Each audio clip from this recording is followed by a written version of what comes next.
We are here tonight at Abravanel Hall. It's a beautiful evening for the 40th anniversary of Utah Opera. They have an amazing performance tonight by world-renowned opera singer Renee Fleming. Tonight we'll be chatting with some of the people who are going to make this year very special for Utah Opera and see what they have in store. It's a great year where we look to the past and the beginnings of the company. We're doing the very first piece that Utah Opera ever presented in 1978, Puccini's La Boheme, which is a great piece about youth and life and love and all those wonderful things that we love in opera. 40th, it's an opportunity to really showcase the quality of the opera, and we wanted a big party to kick the year off. And tonight's gala with Renee Fleming, really, the premier American soprano. It just seemed so fitting to have a special evening like tonight on a Bohemian theme. Tonight we're fundraising for Utah Opera and Utah Symphony's education programs. The symphony and the opera were both founded really with support from the state to go into the schools. So it's part of our mission, and was since day one, to really cultivate a love of music in our youth. It was my privilege to join the company off and on for the first 12 years when it was formed.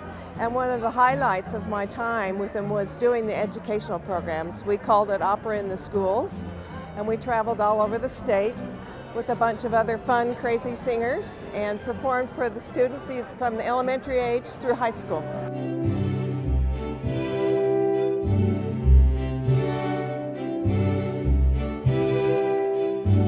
I really feel privileged to be a part of this organization.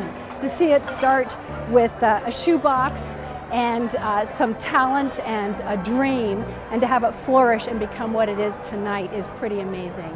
There's something about the human voice that touches us in a very special way. The thrilling part, I think, is the music. The music and the plot just carries you through the whole experience. Probably the most exciting thing about this season is we're creating a brand new production of an American classic that was born only 7 years ago, Jake Heggie and Gene Shear's Moby Dick. Utah Opera is the first company to present a brand new production to allow this particular fantastic opera to have a life beyond for the next 20 years. We know this is going to be a huge success, and the composer thought Utah Opera was the perfect company to bring this new production to life. Particularly Salt Lake, we have the highest percentage of arts attenders of any state in the country.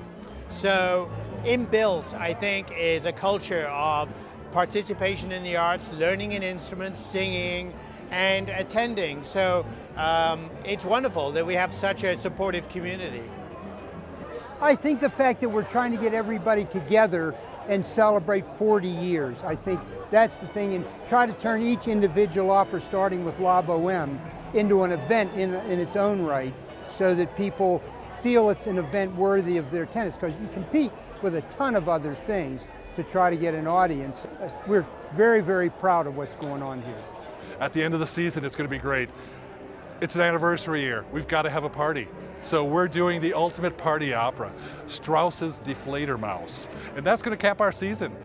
Go to utahopera.org to see their entire season. Stay with us. You're watching PCTV Reports.